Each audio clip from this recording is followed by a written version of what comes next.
नमस्कार। निःशुल्क ज्योतिष परामर्श केंद्र में आप सबका स्वागत है। जैसा कि हमने पिछले दिनों में 4 त्रिकोण, धर्म त्रिकोण, अर्थ त्रिकोण, काम इच्छा त्रिकोण और मोक्ष त्रिकोण के बारे में जाना, आज हम ये जानने का प्रयत्न करते हैं कि हमें अपने जीवन में क्या क्या मिलने वाला है। तो ये जानने के लिए हमें ये पता है कि प्रत्येक व्यक्ति को उसके अपने कर्मों का फल प्राप्त होता है और कर्म को जानने के लिए 5वां भाव जो पूर्व जन्म का है, तो हमने जो पूर्व जन्म में कर्म किए हैं उसी का प्रतिफल है, हमें ये जीवन प्राप्त हुआ है। तो पूर्व जन्म के अनुरूप ही हमें इस जीवन में जो कुछ भी प्राप्त होगा वह पूर्व जन्म का कर्मफल ही होगा। अतः हमने यहाँ उदाहरण स्वरूप 2 कुंडलियों का निर्माण किया है। एक वर्तमान जीवन लग्न जो हमें प्राप्त हुआ है जन्म के समय, वह मिथुन लग्न, मिथुन राशि का है।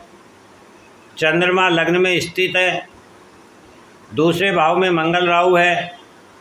पंचम भाव में सूर्य बुध और शुक्र है तुला राशि में।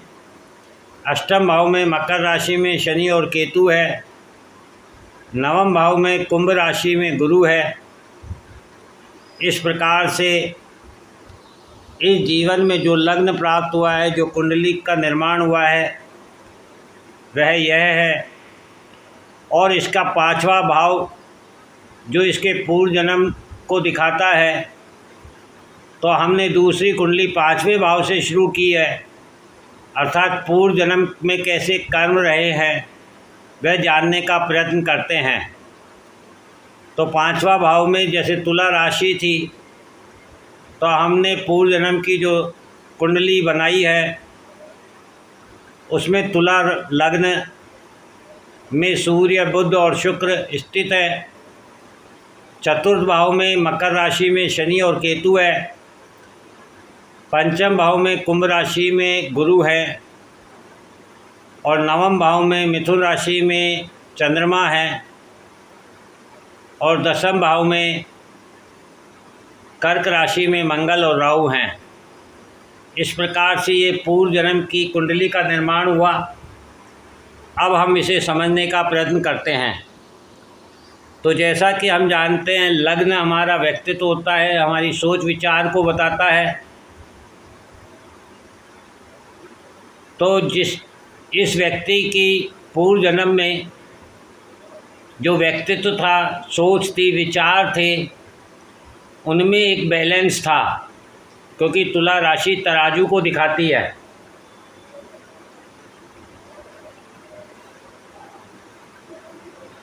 अब लग्न में 3 ग्रह स्थित है, शुक्र बुध और सूर्य। बुध जैसे कि वाणी के कारक ग्रह हैं, शुक्र भोग के कारक ग्रह हैं और सूर्य अहंकार के कारक ग्रह हैं। अर्थात इन तीनों ग्रहों के कारकत्व में भी बैलेंस था, अर्थात इनकी वाणी में, इनके भोग में और इनके अहंकार में भी बैलेंस था। अब आप कहेंगे कि सूर्य तो अहंकार देता है, अधिकार देता है, फिर अहंकार में बैलेंस कैसे था? तो अहंकार तभी आता है जब आपको आपकी क्षमता से अधिक प्राप्त हो जाता है, तो मानव को अहंकार आ जाता है। किंतु आप यहाँ देखेंगे कि सूर्य तुला राशि में नीच के होते हैं, अर्थात यहाँ सूर्य इनके नीच के हैं। अर्थात जो अधिकार है वह निम्न था, और जब अधिकार निम्न होंगे तो अहंकार भी निम्न ही होगा। इस तरीके से इनके अहंकार और सम्मान में बैलेंस था। बुध वाणी के कारक ग्रह हैं, साथ में सीखने की प्रवृत्ति भी देते हैं, अर्थात इनकी वाणी में भी बैलेंस था और सीखने की प्रवृत्ति थी। शुक्र यहाँ स्वयं अपनी मूल त्रिकोण राशि में स्थित है और शुक्र भोग, साधना, सुंदरता अर्थात प्रकृति के साथ साथ संजीवनी का ज्ञान भी रखते हैं। आप यहाँ देखेंगे कि पंचम भाव जो पूर्व जन्म की कुंडली हमने निर्माण की है उसका अष्टम भाव में वृष राशि है, जिसके स्वामी भी शुक्र हैं। और अष्टम भाव साधना को बताता है, स्थिरता को बताता है, गहराई को बताता है, खोज को बताता है। और वही शुक्र इनके लग्न में बैठे हुए हैं पूर्व जन्म की कुंडली में, अर्थात इनके व्यक्तित्व में स्थिरता थी, गहराई थी, प्रकृति की सुंदरता थी, बुद्ध की खोज थी। और शुक्र मृत संजीवनी अर्थात कोई व्यक्ति जब अपनी मेहनत करके परिश्रम करके हार जाता है और उसे सफलता प्राप्त नहीं होती है तो वह व्यक्ति मृत के समान हो जाता है। और ऐसे व्यक्ति में पुनः ऊर्जा भरना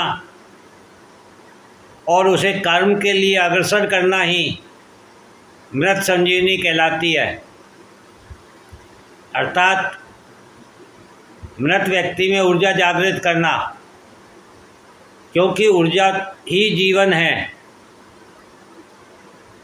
बुद्ध के बारे में जैसे हमने जाना तो हम पूर्व जन्म की कुंडली में देखें तो 3 नंबर धर्म भाव नवम भाव में है और 6 नंबर मोक्ष भाव में है, जिसके स्वामी बुध हैं और वह लग्न में स्थित है।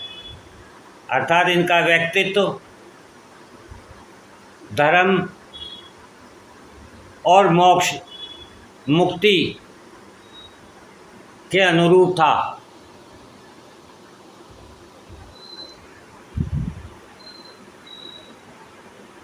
बुध ग्रहों में बालक भी है और बुध सदा गुरु के ज्ञान को अर्थात उच्च ज्ञान को जानना चाहता है। अर्थात पूर्व जन्म में इस व्यक्ति का ज्ञान को जानने की अभिलाषा थी। सूर्य की व्याख्या करें तो सूर्य काम, इच्छा, सम्मान, सोशल सर्किल भाव के स्वामी हैं। पूर्व जन्म की कुंडली में हम देखें तो 11वें भाव में 5 नंबर राशि है, जिसके स्वामी सूर्य हैं और वे भी लग्न में स्थित हैं, किंतु वे नीच के हैं। अर्थात इनकी जो काम इच्छाएं थी, जो सम्मान के प्रति इच्छा थी, जो इनका सोशल सर्किल था, ये सभी को तुच्छ मानते थे। इस प्रकार से लग्न में स्थित तीनों ग्रहों की व्याख्या हमने समझी, लग्न की व्याख्या समझी। अब हम दृष्टि पर बात करते हैं। तो लग्न और लग्न में स्थित ग्रह बुध, शुक्र, सूर्य की सप्तम दृष्टि 7वें भाव पर है। 7वां भाव आप में पूर्ण परिवर्तन करने की क्षमता रखता है, क्योंकि 7वां भाव दाम्पत्य के लिए जाना जाता है और एक व्यक्ति का अपने जीवन में जो पूर्ण परिवर्तन होता है वह उसके विवाह उपरांत होता है। विवाह उपरांत उसे एक जिम्मेदारी प्राप्त होती है। विवाह उपरांत उसके अपने स्वयं के रिश्तों का निर्माण होता है। विवाह उपरांत वह व्यक्ति स्वयं की पहचान से पहचाना जाता है। इसलिए सप्तम भाव को पूर्ण परिवर्तन करने की क्षमता रखने वाला भाव माना जाता है। और 7वें भाव में 1 नंबर मेष राशि है, जो काल पुरुष की कुंडली का प्रथम भाव में आती है। यह अग्नि तत्व की है, इसका चर स्वभाव है। एक काल पुरुष की कुंडली के अनुसार पहला भाव धर्म का होता है, इसके स्वामी मंगल हैं।